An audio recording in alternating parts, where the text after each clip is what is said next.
ఆదికాండము 37వ అధ్యాయం. యాకోబు తన తండ్రి పరదేశవాసిగా ఉండిన కనాను దేశంలో నివసించెను. యాకోబు వంశావళి ఇది. యోసేపు 17 వాడై తన సహోదరులతో కూడా మందను మేపుచుండెను. అతడు చిన్నవాడై తన తండ్రి భార్యలైన బిల్హా కుమారుల యొద్దను జిల్ఫా కుమారుల యొద్దను ఉండెను. అప్పుడు యోసేపు వారి చెడుతనమును గూర్చిన సమాచారము వారి తండ్రి యొద్దకు తెచ్చుచుండువాడు. మరియు యోసేపు ఇశ్రాయేలు వృద్ధాప్యమందు పుట్టిన కుమారుడు గనుక తన కుమారులందరికంటే ఎక్కువగా అతన్ని ప్రేమించి అతని కొరకు విచిత్రమైన నిలువుటంగి కుట్టించెను.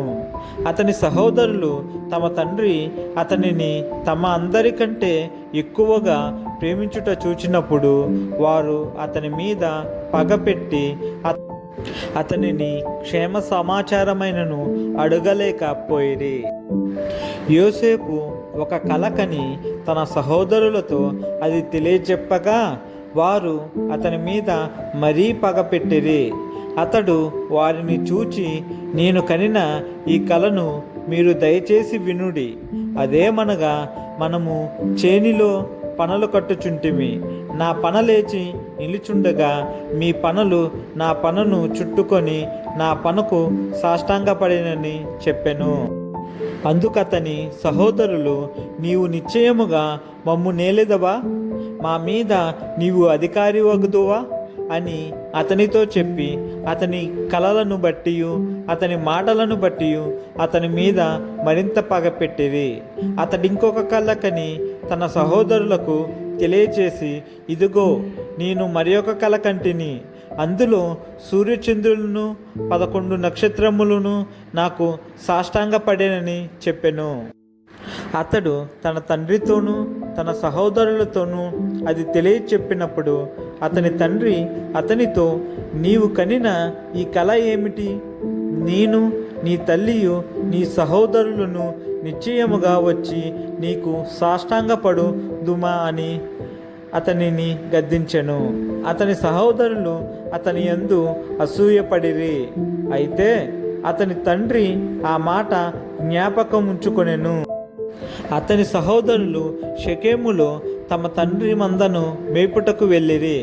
అప్పుడు ఇశ్రాయేలు యోసేపును చూచి, నీ సహోదరులు షెకెములో మంద మేపుచున్నారు, నిన్ను వారి యొద్దకు పంపెదను రమ్మన్నప్పుడు అతడు మంచిదని అతనితో చెప్పెను.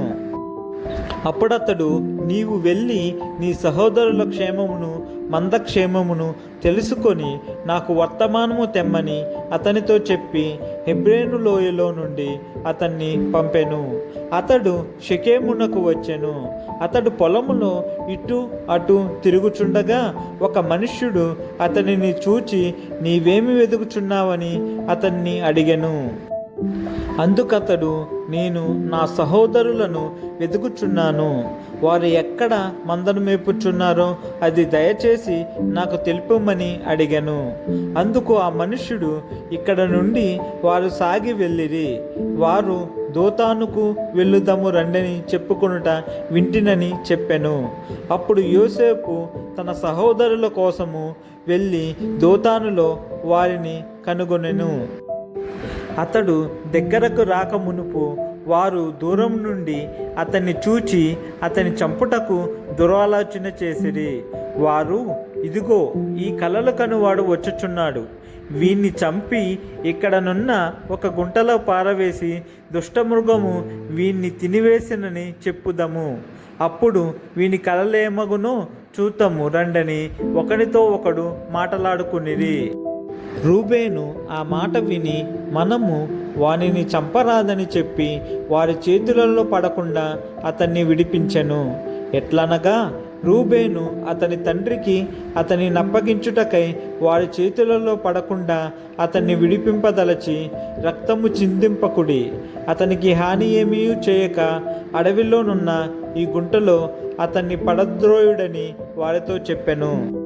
యోసేపు తన సహోదరుల యొద్దకు వచ్చినప్పుడు వారు యోసేపు అంగీని, అతడు తొడుగుకొని ఉండిన ఆ విచిత్రమైన నిలువుటంగీని తీసివేసి అతన్ని పట్టుకొని ఆ గుంటలో పడద్రోసిరి. ఆ గుంట వట్టిది, అందులో నీళ్లు లేవు. వారు భోజనము చేయ కూర్చుండి కన్నులెత్తి చూడగా ఐగుప్తునకు తీసుకొని పోవుటకు గుగ్గిలము, మస్తకియు, బోలమును మోయిచున్న ఒంటెలతో ఇష్మాయేలీయులైన మార్గస్థులు గిలాదు నుండి వచ్చుచుండిరి. అప్పుడు యూదా, మనము మన సహోదరుని చంపి వాని మరణమును దాచిపెట్టినందువలన ఏమి ప్రయోజనము? ఈ ఇష్మాయేలీలకు వానిని అమ్మివేయుదము రండి. వాడు మన సహోదరుడు, మన రక్త సంబంధి గదా, వానికి హాని ఏమీ చేయరాదని తన సహోదరులతో చెప్పెను. అందుకు అతని సహోదరులు సమ్మతించిరి. మిద్యానీయులైన వర్తకులు ఆ మీదుగా వెళ్ళుచుండగా వారు ఆ గుంటలో నుండి యోసేపును పైకి తీసి ఆ ఇష్మాయేలీయులకు 20 తులముల వెండికి అతనిని అమ్మివేసిరి.